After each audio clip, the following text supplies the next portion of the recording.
Welcome to this news hour on Equinoxe television, live from our headquarters in Cameroon's economic capital, Douala.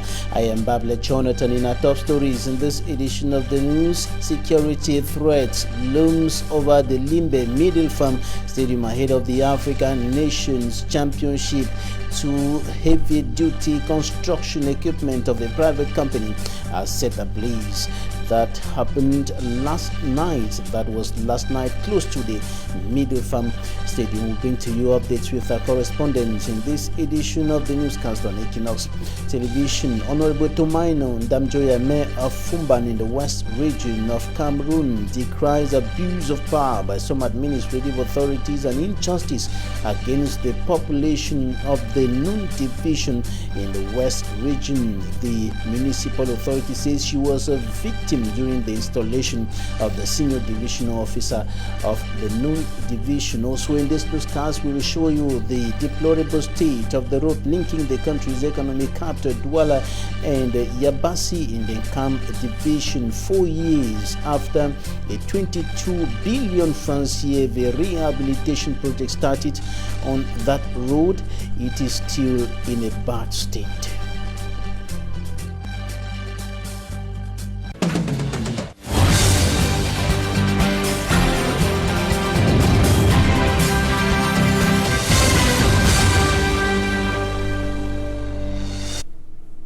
We begin in the opaque city of Limbe. The crisis hit southwest region of the Republic of Cameroon, where the threats of insecurity rising ahead of the African Nations Championship, and notably around the Middle Farm Stadium in that part of the country, one of the stadia that will host encounters and training stations during the 2020 African Nations Championship.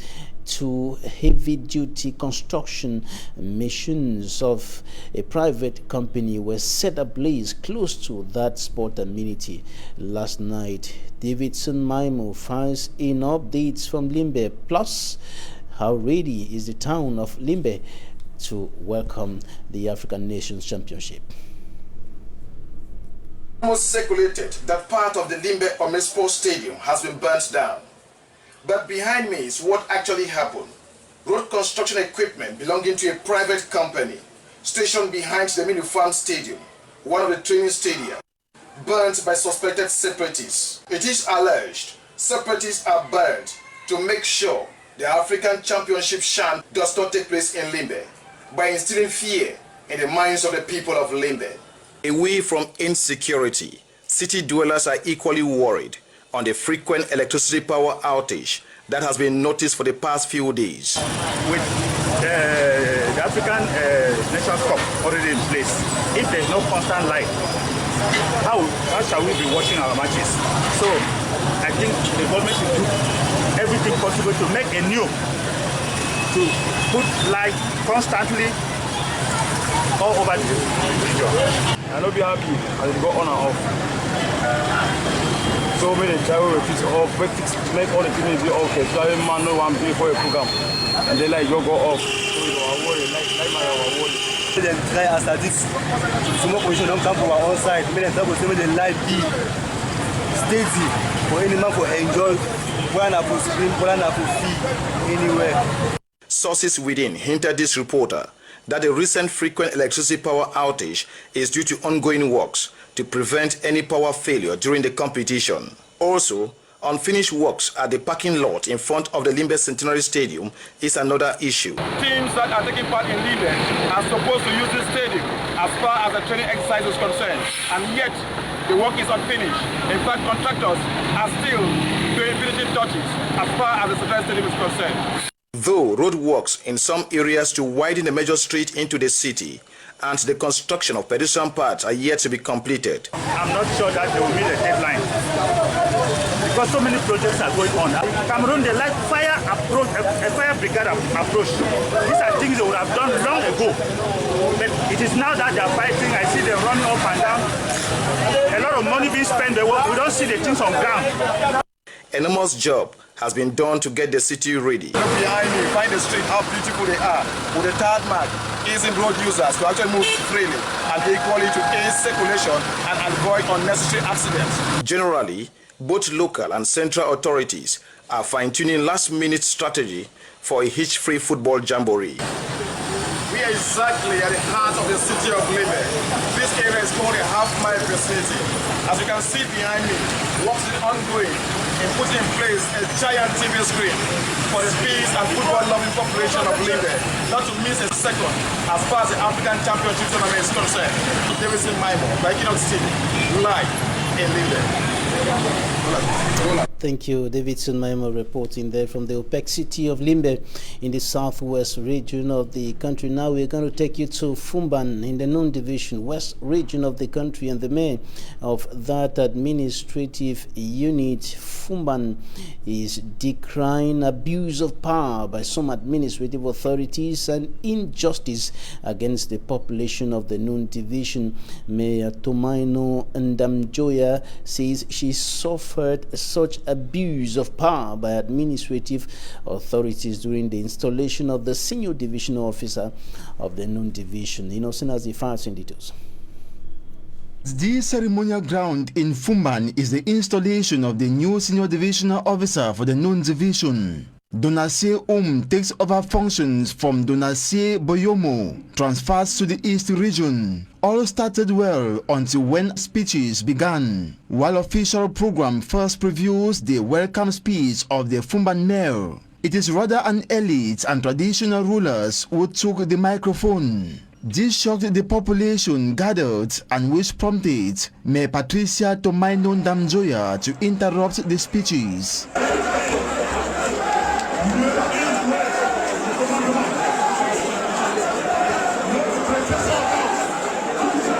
The traditional ruler of Fayum, who before then was speaking, ended his speech in this riot without being heard. Authorities finally decided to give the floor to the mayor. In an over 20-minute speech, Patricia Ndamjoya denounces egoism reigning in the community. Les intérêts personnels égoïstes afin de faire vivre l'ambition pour la nation. She criticizes self-interest before affairs of the community or the state, non-respect of republican laws, and non-adoption of civilization comportments by some administrative authorities. Des lois de la République et des règles du standard minimum de civilisation. She as well denounces and baptized the act, prompting the riot as a clear attack on decentralization and repeated abuses on authorities. Des abus du pouvoir et d'autorité, avec les nombreuses injustices qui en découlent. She throws the arrow at administrative authorities and traditional rulers of the regime's party for endless injustice against the population. Mayor Tomaino urges the population to consider what just happened as an eye-opener so as not to fall into the dragnet of the administrative authorities. Une fois arrivé dans le monde, au lieu de servir la République, de devenir vassaux. Taking over, the West Governor proceeded with installation of the new civil administrator, urging him to bring calm, development, cohesion and peace in the division. Madame le maire, la sérénité, le développement, la cohésion et la paix.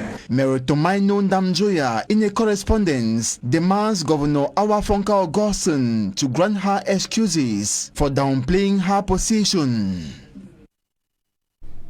Mayor Tomaino Ndamjoya says that what happened during that ceremony is an attack on the decentralization process, the process which is well on course with the putting in place of the regional councils in the Littoral region of the country. The regional executive members have been commissioned into their functions.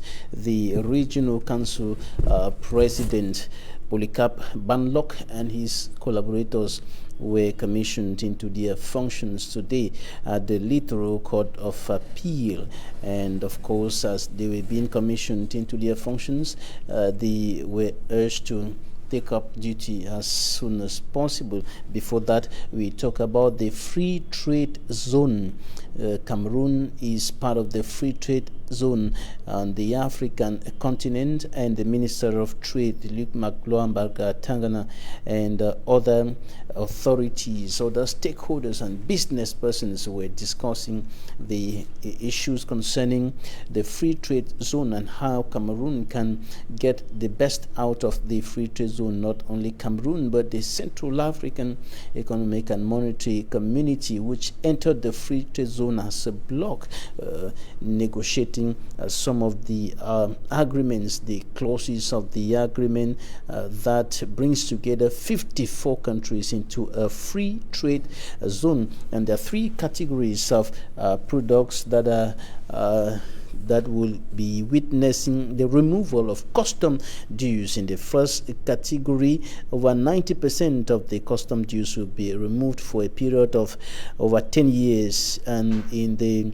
second category of products, which will last for over 13 years, 77% of custom dues will be removed for a period of over 13 years. The third category concerns products which the minister says the country is not ready to open up its market to the free zone as far as those goods are concerned, notably including cement, palm oil, refined vegetable oil, and others which are considered as priority products for the government. Now take a listen to the Minister of Trade and the representative of the Regional Bureau President or Director of the Economic Commission for Africa. Is to develop our industries, to develop our production. It's what we said that we will need to produce more, to process locally our products, and to be able to sell our products inside the continent. So we think that this is the best way, to develop our economy. We are a strong continent. We have a large population. We are among the biggest regional area in the world, just after China. But we have never done what we had to do, to develop trade between our countries. So everyone, I take the example of our youth, they will have opportunity to work, to produce, and also to sell, because without market you can produce, but if you have not market, you will not sell. So this opportunity now to open is a free, open market. There are many countries in Africa which are well developed with strong industrial stand compared to others which are at the infancy stage. So competition between these will require that some sectors be protected. That's why the minister talked about the infant industry in Cameroon, which needs to be protected. If you open up a sector where South Africa or Morocco, for example, is far advanced, and Cameroon would not be able to compete. That's why we adopted a phasing approach, where some little industry would be actually protected and carried out, so that they reach a level where they can compete. So that's the first challenge. The second challenge is related to strengthening some of our institutions, the metrology itself, where what we call, for example, aspirin in Cameroon should be the same in Central Africa. So we still have some harmonization in terms of policy and institutions to put in place if we want to succeed.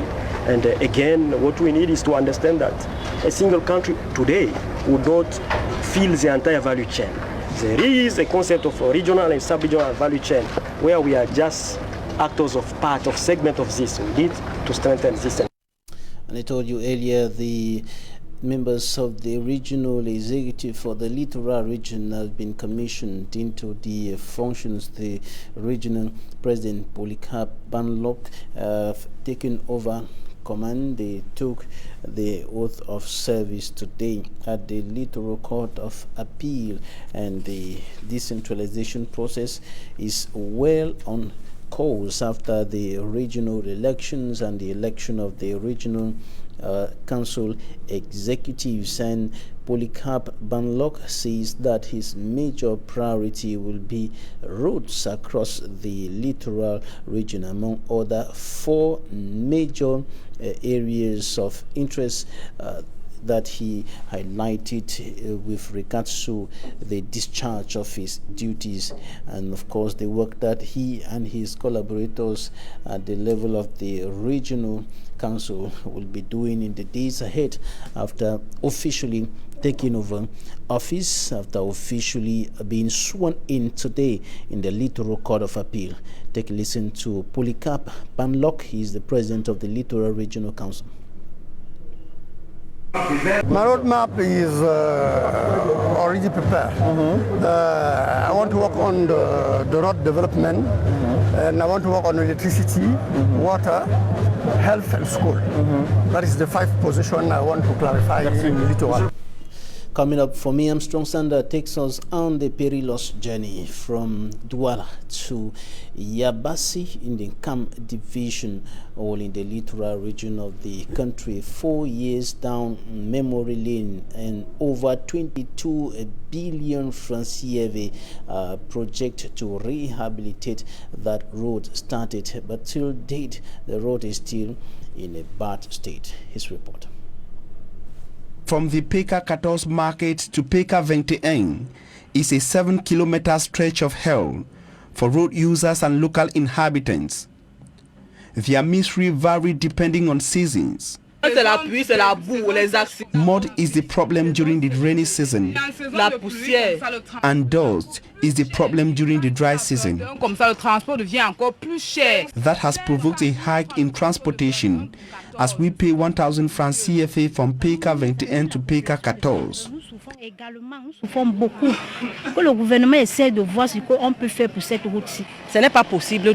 It is not possible to leave our windows open again. The dust is unbearable. January, in the heart of the dry season, the situation is worse as every activity in the area dances to the melody of the dust. Locals, commercial motorbike riders, and petty traders are the primary victims. I sell dresses, but people no longer come to buy because the dresses are dirty. Dust has spoiled our businesses. So that does the worry me. As I build my house, Our businesses have been adversely affected.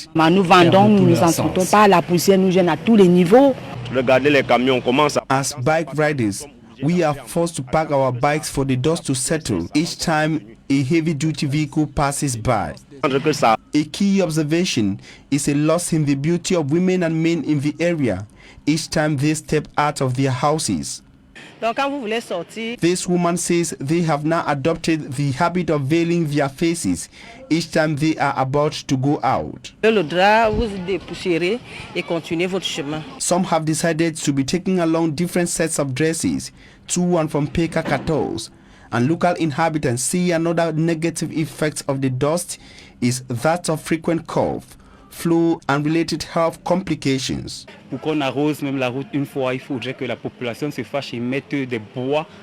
people had to block circulation recently in order to have the road watered once by local officials. The people now struggle at individual levels to get different sections watered, like this lady who has been doing so for over a year. The second phase of the PK14-PK21 stretch is that of large potholes, almost transformed into swimming pools by the most recent drops of rain in Cameroon's economic capital city, Douala. The muddy, swimming pool-like and bumpy stretch of road presents a foretaste of what users go through in the rainy season. Locals say this image runs from PK14 to PK17, where there is another campus of the University of Douala. At the launch of construction work on this stretch, delivery was promised for April 2019, but 1 year, 8 months after, works are still on a stop, to the disappointment of local inhabitants. Let them come and finish their work. This road has been under construction for over 4 years. Without any improvement. It was even better before the start of the project. We even had a little tar.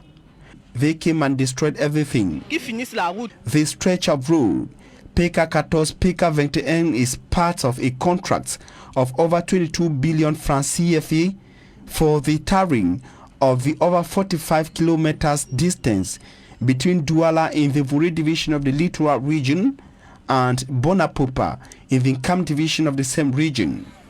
When will construction works resume is the question from local inhabitants. Latest information streaming into our newsroom indicates that FIFA President Gianni Infantino will be in Cameroon in the days ahead. He is expected to witness the opening game of the African Nations Championship that would pit host nation Cameroon against Zimbabwe. In the meantime, the Confederation of African Football has selected 47 referees to handle matches of the 6th edition of the African Nations Championship. Out of the 47, 3 are from host country Cameroon, among them Alum, Elvis Guy, Nupwe, and a lady at the Zambon, Karin. And CAF also gives the opportunity to 4 female referees. Smanjikan Gebre has the details in this report. Cameroon. Attention will be focused on the 4 women referees who were maintained by the Confederation of African Football, CAF, to handle games at the African Nations Championship. It is the first time women will be given this task. Amongst the lucky 4 given the baptism of fire is Cameroon's Atezambong Fomokarin, who will play the role of an assistant referee. I'm a very happy woman and I feel accomplished because it is not everyone who has been selected. It is the first time CAF is putting trust on female referees for this competition. I have no pressure. Shan isn't different from Cameroon's championship games. For me, the matches will just be like Elite 1 matches. I will handle the games just like I did when I traveled to Congo to handle Tepe Mazembe's game. C'est un match coton UMS, donc il n'y a pas de pression sur le championnat. And she says where the soccer lions will falter, the referees will carry the country's flag higher. Tout ce que je peux promettre. All I can promise is that Cameroonian referees will give our best to ensure the country's flag remains at the top. It's in our country. If the players can't give us the best, the referees will do that. Ils ne le font pas, nous les arbitres, nous le font. Apart from Cameroon's Atezambong Karin, Nigeria, though out of the competition, are represented by an assistant referee in the person of Mimisen Iyohe Agata. Very excited, very happy to be here, and hopefully we're going to do the best that we can to prove that women desire of this position that they have been given. I have done 2 Women African Cup of Nations and 2 regional WAFU tournaments. I'm happy, I'm delighted to be here as a Nigerian. I feel like it's home because we are just neighbors. So the weather, the food, the people, everything is accommodating. And I feel like I'm home. There's no difference between here and Nigeria. Another female assistant referee is Benedicta Quimbira of Malawi, the lone female referee who will handle matches at the competition is Ethiopia's Abebe Lydia Tafese. Evehe Raphael Divine has been chosen by CAF as an instructor during this competition. Aujourd'hui, on revient sur une nouvelle philosophie. Today we have a new philosophy. Women don't have enough competition. La chance de pouvoir diriger les matchs. We have to give them the opportunity to handle games played by men. Officiel, qui les exigences. It is the first time such is happening in an official tournament. This will also prepare them for women's games. Pouvoir leur donner cette occasion de diriger les matchs des hommes et également, n'est-ce pas, leur donner le rythme, n'est-ce pas, pour pouvoir soutenir lors de leur compétition des femmes. Cameroon also has 2 men referees in the competition in Elvis Guinupei and Alium Sidi. Alium Sidi will be the lone Cameroonian referee to handle matches during the competition. A total of 47 referees were selected by the Confederation of African Football for CHAN 2020.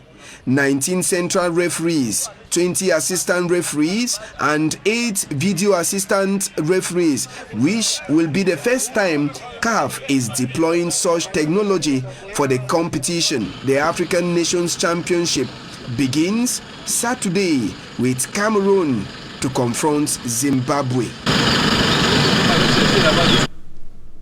Smanji Kangibre ending this first part of the news. Coming up next, Talking Point.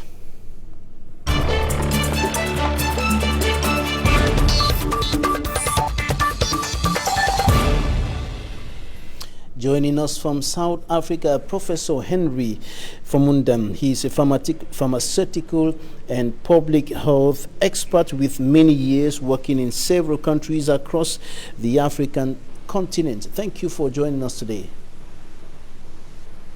Thank you very much, Jonathan.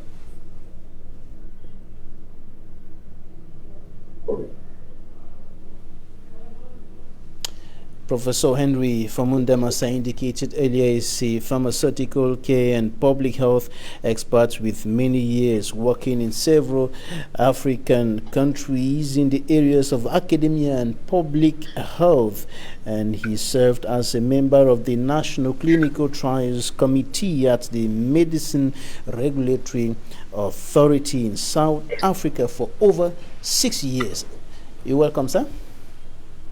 Thank you very much, Jonathan. All right, we're going to be talking about the new variant of the coronavirus pandemic, which is said to be spreading very fast in South Africa. What's the situation there? Well, thank you very much. Let's just start by giving some background on viruses. This is something that was expected with the viruses. And what you normally would do when you have a viral infection like this is to make sure that you continue to monitor, and this is what is called genomic sequencing. So genomic sequencing is going to be able to tell you if you have new strains or not. And so because South Africa has that infrastructure, they did their genomic sequencing and they were able to find out that they have a variant. And following to it, the variant has become the predominant virus that is spreading. And viruses mutate a lot because they're looking to survive. And you know that technically viruses are not living organisms. So one of the goals that they have is to make sure that they invade living cells, which in this case is humans.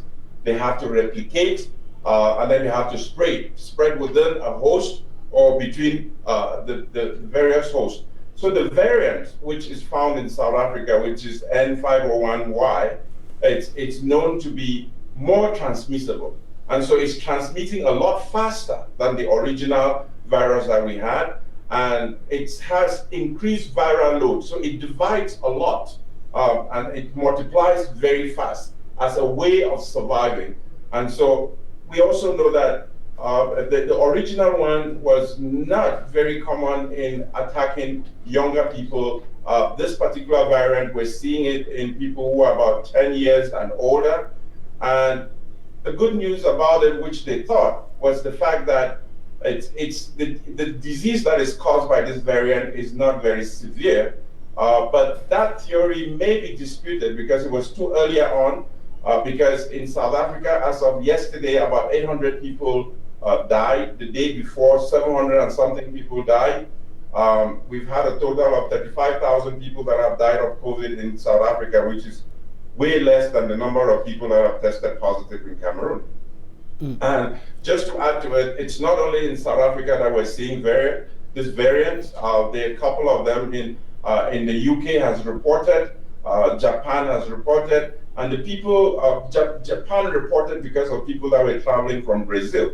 And so this is something that is not only going to be with South Africa. We're going to see it spread in so many countries. And so it's just a matter of time. You're also going to see it in Cameroon. Apart from the fact that it is spreading fast or it is easily transmissible, what are the other specificities of this new variant? Well, the specificity, like I said before, is the fact that when you take a viral load is the amount of virus that you find in the body. it's much higher with this. And like I said before, we're also seeing that a lot of younger people are being infected. And the specificity again, which it was concluded or very earlier on said, we don't think this virus, it's probably less severe than the original virus. But we don't think that we should be concluding that right now. And then earlier on, they've also come up with the fact that we think the 3 new vaccines that we have out should still be very effective. But because remember, the reason why viruses mutate is because they want to sustain. They're also fighting to make sure that they can sustain. And so you have a situation where if there's any, they do adapt, just like human beings adapt to a difficult situation. That's what viruses do. And in the kingdom of life, viruses are the microorganisms that do a lot of dividing. So mutation is very, very common with viruses. We saw it with HIV, and now we're saying with COVID. But we're very happy that in countries like South Africa and the UK and European countries, the genomic sequencing, it's going on. And that's something that, I know Cameroon may not be equipped for that, but I've read that they've sent samples out, and I think that's a good thing. And they will need to do it a couple of times a year to determine what kind of variants they're having in Cameroon. What about the possibility of this new variant spreading not only in South Africa but across the African continent to other countries like Cameroon, which do not yet have the new variant, and then leading to a possible situation similar to what the World Health Organization had described earlier, when the director of the World Health Organization said Africa should prepare for the worst? Well, that's exactly correct. The one in the UK was discovered before the one in South Africa. And that particular variant has been seen now in about 40 countries. The one in South Africa has been reported to have been seen in about 10 different countries. In the age of globalization, it's very difficult to prevent this. I mean, people who have to travel, they've been level 5 on travel bans all over the world, but it's a very difficult thing to sustain a travel ban. And so whenever you have a resistance like this, or a mutant or variant like this, it's just a matter of time that you're going to find it in many other countries. So the good news is that if it continues to stay that way, then the vaccines that we have should be able to respond to this variant. What are the measures that have been put in place this far to prevent the further spreading of the virus within the South African territory? They've done a lot. The president of the country, President Cyril Ramaphosa, he's done a lot. He's made it a more stringent level 3. Everybody was expecting that perhaps by now we should be at level 1, but he brought it up to level 3, which means that there will be no sale of alcohol, which is affecting the economy of the country. But which one is better? You want to be alive or the economy of the country, which is how they put it. And so there's a curfew from 9 p.m. up to 5 a.m. In the morning. And so there are a lot of stringent measures that have been put in place. Regrettably, it affects the economy of the country. The hospitality industry is crying, a lot of people, but these are the challenges. These are the only ways that you can put some control measures into it. And then as a country, besides working through WHO, South Africa is also arranging to make sure that they can get the vaccines in as a country, not going through WHO, which is a good way to do it. So on its own, they're trying to make sure that they can get the vaccines here as soon as possible. All right, we're going to talk about the vaccine in a short while, but before that, what will you advise the other African countries where the new variant is not yet there, a country like Cameroon, to do in order to prevent the new variant from getting in and then contaminating the population? Well, the first advice, because I watch a lot of news from various African countries, Cameroon in particular, is that a lot of people are just not taking the prevention measures very seriously. I think the government needs to double its efforts, but this is not something that is only left for the government. People in the community, the civil society, the private sector has to engage in this, because if this virulent and highly transmissible variant gets into Cameroon, then it's going to be spreading a lot. I mean, we said that before when COVID came. So I know people are very complacent because all the pundits got it wrong because they thought 300,000 people were going to die in Africa, and it did not happen. So everybody's becoming complacent. But you have to remind people not to be complacent. The media has to be a partner in all of this and to make sure. And then the second thing is to make sure that the African government, who don't have the infrastructure to do genomic sequencing, to be able to tell you what are the strains and the mutants that you have, they have to be able to engage and partner with some other countries where they can send samples. They can send it to South Africa, where it can be analyzed so that you can know in advance so that you can start taking measures. All right. South Africa is looking forward to start administering the coronavirus vaccine. But is it easy to access that vaccine as of now? Well, it is not easy for any country. There's something that we now call the vaccine nationalism. Every country is on its own fighting to get it, especially the developed countries, the countries that are very resourceful. Take a country like Canada with 37 million people. Canada is probably going to be the first country in the world that will probably have enough for about 80% of its population. So we'll probably get to the herd immunity that we're looking for very soon. Because it's put a lot of money, and they were working on this a long time ago. Now, fortunately, there are two avenues for Africa. WHO is working through the COVAX, which is a group of about 190 countries, 100 and something countries, that donor funds are coming in because a lot of the African countries are not capable of putting in the funds that are required to buy those vaccines. And then secondly, I was very pleased to see that the African Union is also trying to get. So through WHO, they're probably going to get about 600 million doses. 600 million doses is only going to cater for about 300 million people. This is a continent of sub-Saharan, about 1.2 billion people. So they can cater for 300 million people by maybe May or something like that. Through the African Union, I think the announcement came out today, they're securing about 270 million doses, which again is going to be 135 million people. That's not nearly enough. So a lot of work still has to be done, but that's because everybody's competing on it. And WHO is saying, wait a minute, because we don't want this nationalism where everybody is fighting. We need to be able to spread it. Because if some of the African countries don't have it, people are going to travel and they will carry it again to the UK, to the US. So it's something that WHO is fighting very hard to normalize. A lot of things are being said here and there about the vaccine raising concerns, raising worries, raising doubts in the minds of Africans in particular as far as the safety of that vaccine is concerned. What do you have to say about the safety of this vaccine? Is it safe for human consumption? Well, I'm happy that people are getting concerned about safety. It's an area that I've worked, which you call pharmacovigilance and things like that. So from the people that have taken the vaccine so far, from the clinical trials, when the drug was being tested, we did not see a lot of adverse drug reactions. Now, the concern, which is, in theory, long-term side effects. But usually, with the long-term side effects, you begin to have an idea after about 2 months or 3 months, and we have that experience already. So we have an aggregate experience of about 6 months already or more for the people that were on the clinical trials. So the drug is generally, it's a safe drug, but there's no drug that is 100% safe. So they're gonna put it on your arm, you're gonna feel pains, you're gonna have some fever, you're gonna have some headache.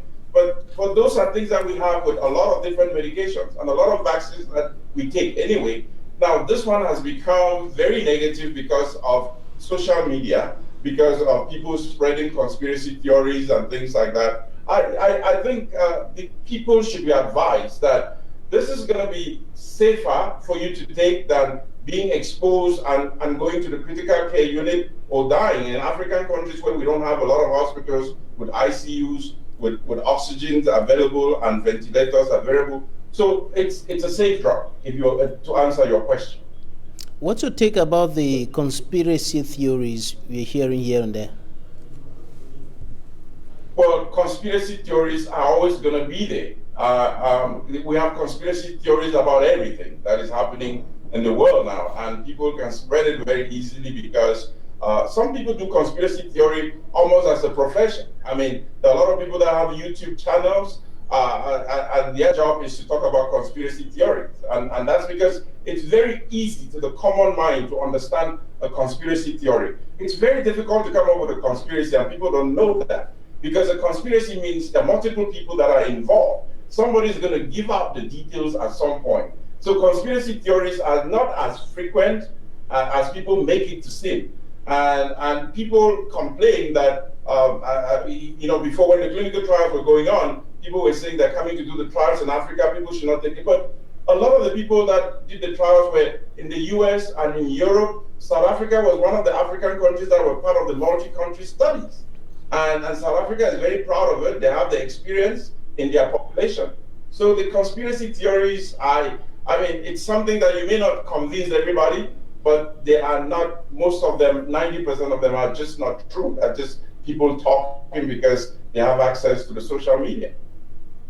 In Cameroon, a great proportion of the population is no longer respecting the anti-COVID-19 measures, especially the poor and low-income earners. What do you have to say about this?